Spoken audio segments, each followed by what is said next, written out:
आणि आता महत्त्वाच्या बातम्या आपण पाहूया। राज्यामध्ये पावसाला पोषक हवामान, सर्वत्र पावसाची शक्यता, नागरिकांना हवामान विभागाकडून सतर्कतेचा इशारा। गोंदिया जिल्ह्यामध्ये पावसाची हजेरी, उकाड्यापासून नागरिकांना दिलासा, शेतकऱ्यांच्या धान पीक पेरणीला येणार वेग, मात्र जोरदार पावसाची प्रतीक्षा असूनही जिल्ह्याला कायम आहे। रायगड जिल्ह्यामध्ये अखेर मान्सूननं दमदार हजेरी लावली। खालापूर, कर्जत, पेण, सुधागड, माथेरान, खोपोली आणि पनवेल परिसरात जोरदार पाऊस, खरीप पिकांच्या कामांना गती मिळणार। भंडाऱ्याच्या तुमसरमध्ये वीज पडून महिलेसह 22 शेळ्या आणि 1 म्हैस दगावली। घटनेनंतर सर्वत्र हळहळ व्यक्त केली जात आहे।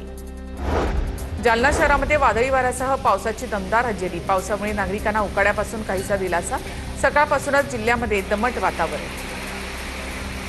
इगतपुरी शहर आणि परिसरात पावसाची हजेरी, जून महिना कोरडा जाणार असं वाटत असतानाच पावसाची विजेच्या कडकडाटासह हजेरी, अर्ध्या तासाच्या संततधारेनंतर पावसाची विश्रांती।